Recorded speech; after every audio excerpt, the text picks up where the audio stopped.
Okay, welcome back to Gut Check Time. I am your host. Um, Today we'll be talking about Week 3 of college football predictions, gambling picks, and before I get into that, will you please hit the button that looks like this? And if you like the content that I'm bringing you, hit the subscribe button down below so you can see more in the future. And let's get into it. Today is Friday, September 13th. Hopefully, I can get a couple of these out to you before these games starts. I think I will, other than maybe one, and it's the game we're starting with now. North Carolina at Wake Forest. North Carolina is getting 3 points on the road.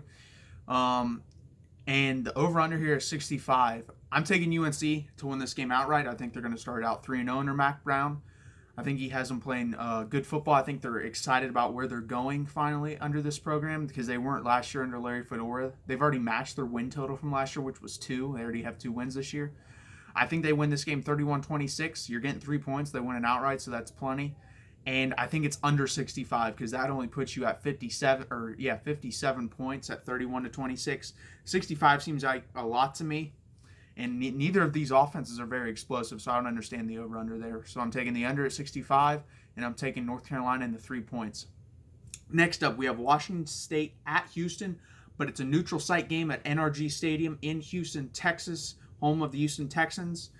Washington is favored in this game by 9 points. Houston's getting 9 points. The over-under is 74. I'm taking Washington State to win this game 44-31. So take Washington State -9.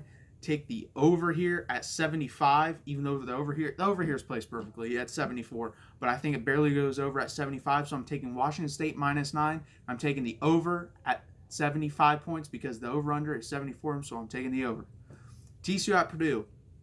In my opinion, the most interesting game of the 6 games I have of the gambling picks, because there's a lot of questions about this game. Can TCU slow down Rondale Moore? No one has since he's gotten into college. We'll see if they can. Is Purdue's starting quarterback Elijah Sindelard going to play this game? We'll have to see. And I don't think that really matters because TCU finally got smart, and I believe Max Duggan is going to play this game, and Alex Dillon's not going to play, hopefully. He played in the Arkansas Pine Bluff game. That game was too close for comfort, so they put in Max Duggan, and he played pretty well. I think he had 2 touchdowns. No interceptions. I believe Alex Dillon had no touchdowns and an interception.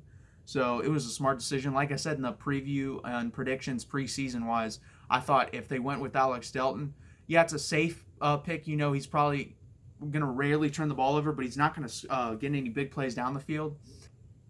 And so your kind of ceiling is probably 7 wins where your floor is 5. Max Duggan, he could probably – I don't know much about him, but – from what I've read, he's a bigger play threat, and you can probably win more. You will win more games with someone like that, but you could also lose more. But to me, you go for it because last year was a bad year for TCU.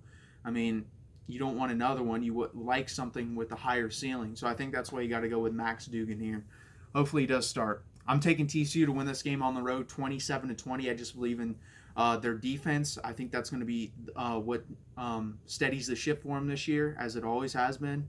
And I think they're going to slow down Rondale Moore enough.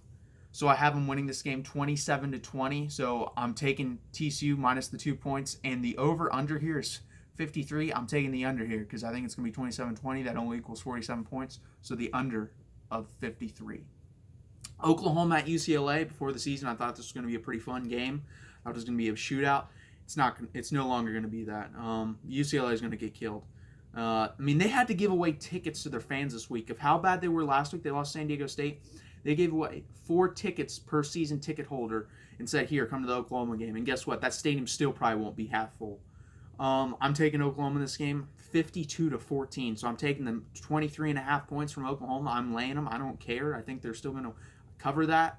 And I think the over-under here of 72, I'm going under because 52-14, that only puts it at 66 points. So I'm taking the under of 72, but I'm taking Oklahoma with the minus 23.5.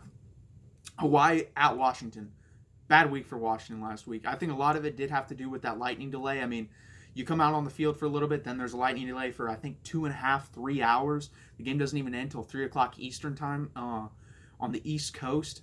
So, that's kind of a hard game to play in. They barely lost. They lost to a very good defensive Cal team, 20-19. I think they get revenge on Hawaii, who already has beaten 2 Pac-12 teams. They're not beating 3. I'm taking Washington to win this game 42-20. So I'm taking Washington minus 21.5 here. And the over-under of 58.5, I'm taking the over because I think Hawaii will be able to put up points, but I mostly think it's going to be in the second half because I think Washington's going to be up by a lot and they'll pull out their defensive starters and let Hawaii score some points. Now, if that doesn't happen and they don't pull their starters, well, that's even better because that means I'm confident Washington can score in Hawaii starters. I'm not super confident Hawaii starters can score on Washington's backups, but we'll see. I have Washington winning this game 42-20. Northern Illinois, I'm at Nebraska. Nebraska is favored in this game by 14 points, and the over-under here is 54.5. I think this is a bounce-back game for Nebraska after the Colorado loss.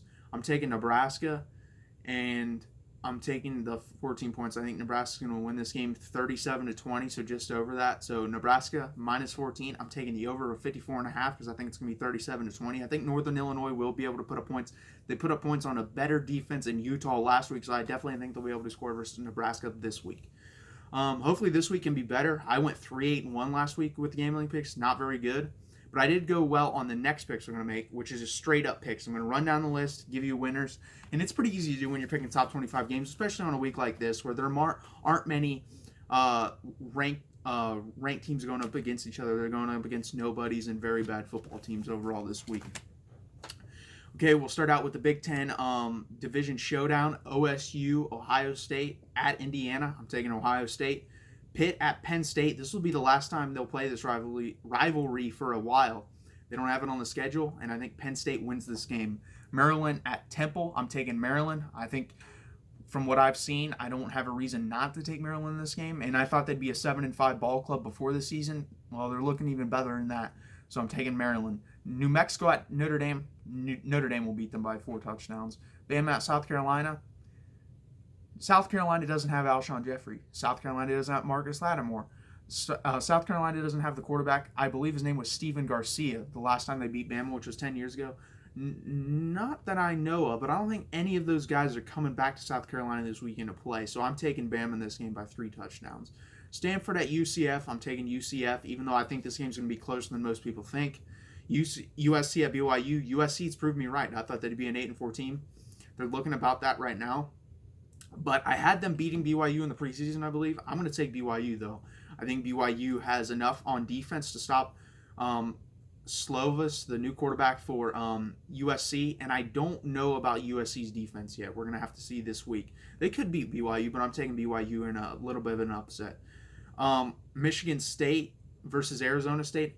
A rematch of last year. Upset. Arizona State beat them in Tempe. I'm taking Michigan State to return the favor at home this year. I think they're going to beat Arizona State.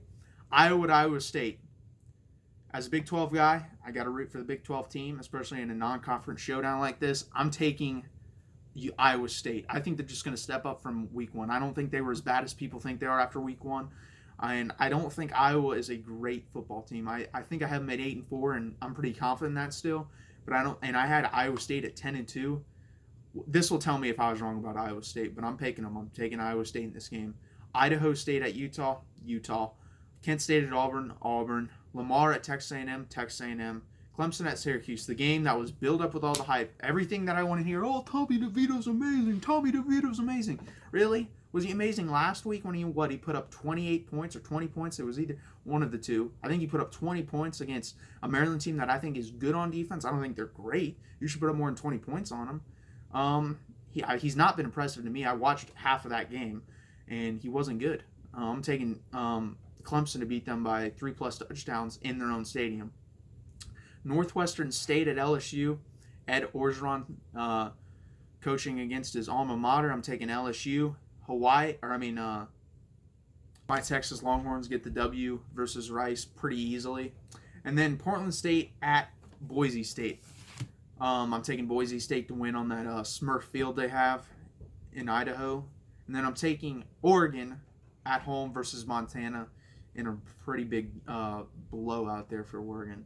That'll do it for my college football week 3 gambling picks and straight up picks. I hope you liked the video. Please hit that like button. Please subscribe below if you like this content. See you later.